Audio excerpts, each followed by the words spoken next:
Hello everyone, I'm Natasha, and today I get to talk about my favorite books of 2016!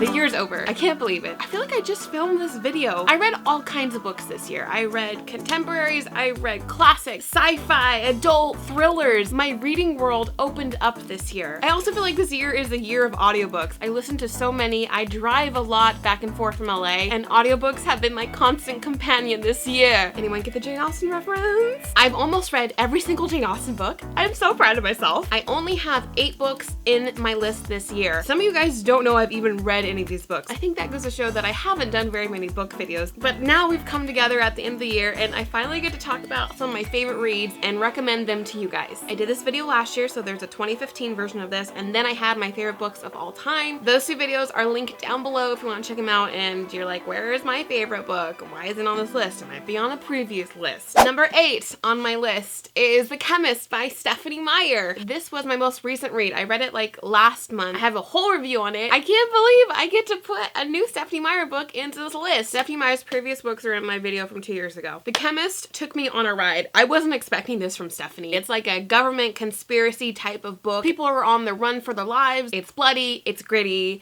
it's exciting, and it's butt clenching. This one didn't impact my feels or my passion too much, so it's at the bottom of my list, but it was definitely really fun to read, and I loved reading a new book from Stephenie Meyer this year. If you haven't already read The Chemist by Stephenie Meyer, do so, especially if you were a Twilight fan. I mean, come on, read it, it's so good. Next, I have Me Before You by Jojo Moyes. Oh my gosh, guys, I love this book so much. This one really got me in the feels this year. I've never cried so much in a book before. Like, it was an ugly cry. I've talked about it in a previous video. There was mascara and eyeliner and eyeshadow all over the face, not just around the eyes. Like, it was on my chin, it was on my forehead. I read this one this year because the movie was coming out. I couldn't put it down. It's a very charismatic but emotional read. If you're in the mood to cry, read this one. It's so good. I love it so much. Wait, 8? 7? Oh.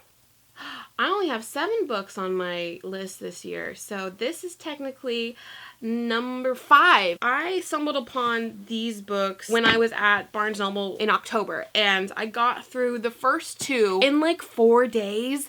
They were just so addicting. It's like drama and angst and sexy times. I couldn't put it down. They were so addicting. This is the Royal series by Erin Watt. The first book is called Paper Princess, second one is called Broken Prince, and the third one, which is Twisted Palace. I haven't started this one yet because I know it will suck me in, and I don't have time to be sucked in right now, so I'm waiting until my life kind of slows down, kind of at the end of January, and I will read this, and I'm so excited to get to it. I obviously feel a lot of passion for these books, and that's why they made this favorite list, because I love it when I can find a book that just draws me in, and I can escape from the world around me. These books just had me sitting in bed all day. Unfortunately, I can't be in bed all day because there's work and real life and things to do. For a little bit of time before bed, before I had to go to work or before I had to get going for the day, these were such a fun escape. There's a lot of problematic stuff and kind of R-rated situations that happen in these books. That doesn't mean that I approve of the problematic situations in these stories, but they are fun to read and it makes storytelling very interesting. If you like Jennifer L. Armentrout, if you like Colleen Hoover, you will love these books. This is technically a young adult novel. I don't think so. I would never have my 13-year-old daughter read this book. Hell to the no. So if you're 13 or 14, no, don't read it. And I'm 22, guys. Okay, now we're getting down to my 4 favorite books this year. I can't wait to talk about them. This book caught me by surprise. I was not expecting this. This is The Wrath of the Dawn by Renee Ahdieh. I can never say her name right. It's like Ahdieh. Ahdieh? Ahdieh. I think that's, I don't know. Renee, I always say her name wrong, I'm sorry. So I got to meet Renee at Y'all West this year, and I hadn't read her book, but we got into a conversation, and I loved her personality, and I loved that she loves makeup just as much as I do. She is like a makeup star. There will be a video tomorrow if you're wondering about makeup and Renee. I picked up her book and I read it on the plane to and from Chicago from BEA. That was a 4-hour flight there and then back, and I finished it in that allotted time. This was another addicting book. There's lots of representation in here. here. There was a full-figured lady in here, which I very much appreciated. If you like Once Upon a Time, if you like fairy tales, you will like this book. It is a retelling of 1,000 Nights. The ruler of the land takes in a wife every single day, and they never survive that day. But the main character goes and sacrifices herself, and she survives. So you have to see what happens. Also, the audiobook for this one was very good because it pronounced all the words in here correctly. We have a book that I have never talked about on this channel. I talk about it with my friends. I recommend it to people all the time. I have yet to mention it on my channel. I enjoyed the storytelling so much in this. It reminded me so much of the X-Files. I also just saw Arrival with Amy Adams in the theaters, and it reminded me so much of this. And this is Sleeping Giants by Sylvan Neuvel. I listened to this on audiobook because it's written all in just dialogue. This one is similar to Illuminate, where it's just like files and documents collected to tell the story. It's not just files, it's like audio files. It's like interrogations of our cast of characters. I listened to the audiobook for this, and I feel like that's the way to read Sleeping Giants. I'm actually an Audible affiliate. If you guys sign up through my link down below, you'll get your first book free. Audible has been a godsend. It's $15 a month, and you get a credit, and you get to use it on audiobooks. It's helped me out so much this year. I wouldn't have decided to read Sleeping Giants if it wasn't for Audible. Also, this book is gorgeous. Like, if you see, and then this comes off, and it's a hand, so there's like a window right there. It's beautiful. This felt like I was listening to like a radio show, or maybe more like a TV show. I could see everything vividly, even though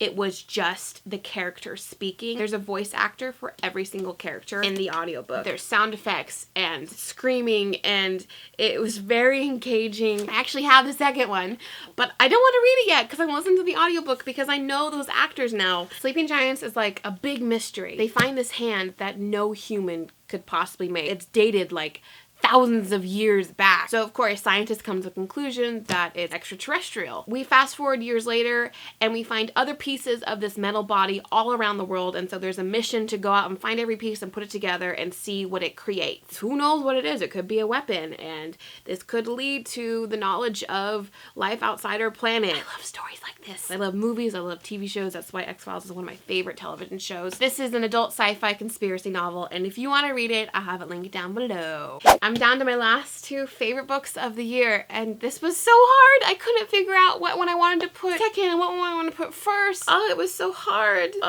You're all gonna be surprised, but Morningstar by Pierce Brown is my second favorite book of the year. Did not make the first this year. There was something I read that just kind of took the cake this year. Morningstar's last book in the Red Rising trilogy. It's written by my dear friend Pierce Brown. This book was so epic. The Red Rising trilogy is so intricate. It's so exciting. Everything is a surprise. You never know what the main character is going to do. He's so unpredictable, which makes reading through his eyes always so much fun. I have talked about this book and this series way too much on my channel, and if you haven't read it yet, please read it. It's so good.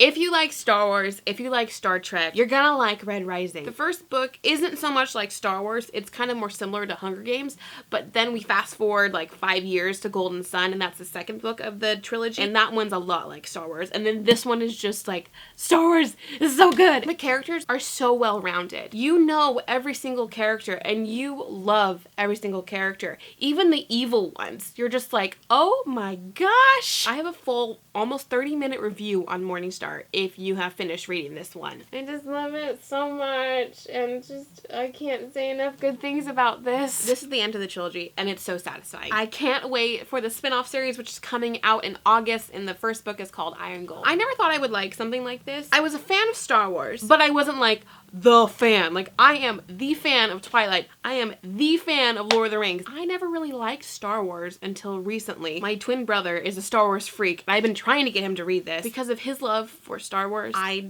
never thought I would like sci-fi. Pierce Brown made me like sci-fi. We all ready for my favorite book of 2016? It is A Court of Mist and Fury by Sarah J. Maas. Oh my gosh. This book, it took the cake. I don't know, why am I crying? It's not even that sad. I have so many feelings. I began to read this when it came out, and then I was like, I don't like what's happening. What is Sarah doing to my characters? I don't understand this. This doesn't make sense from what happened at the end of A Court in Thorns and Roses. All my friends are like, just read it. you'll see, I picked it up back in October. I read it on my trip to New York. I read it at Christine's family home. I was like an unsocial hermit. All I could do was read this. You kind of know what's gonna happen after you finish A Court of Thorns and Roses, but you don't know. This one took me by surprise, and oh my gosh, I have a new book boyfriend. Rhysand, the king of the night court, the prince of my nightmares. I can't with him. This is everything that I want in a novel. This is high fantasy. This has sexy times. There's R-rated content in here, and I was like, okay, I have to go away now. I need to go read this in another room. Bye. Court of Thorns and Roses is a retelling of Beauty and the Beast, and then this one doesn't have anything to do with Beauty and the Beast anymore. If you like The Wrath from the Dawn, you're gonna like this. I don't know what else I could compare this to. If you like Lord of the Rings, you're gonna like this. I'm pretty sure Sarah J. Maas wrote this book specifically for me because everything in this novel was what I've ever wanted. I could reread this over and over again. It's that good. If you haven't picked up A Court of Thorns and Roses or got to this one yet, do it. You won't regret it. If you're under the age of like 15, sorry, please don't read it. I'm not telling you to read it. Okay.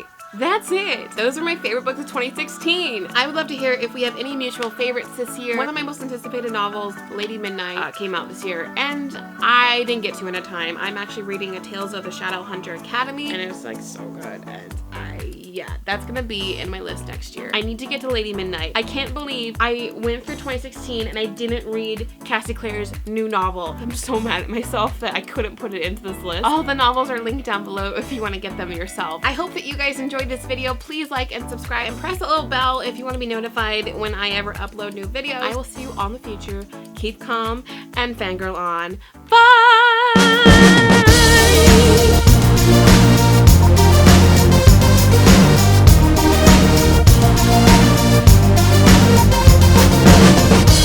Getting hot in here now, so take off all your clothes. It's really just my hair though, cause it's so big. Actually have the second one. That's not it.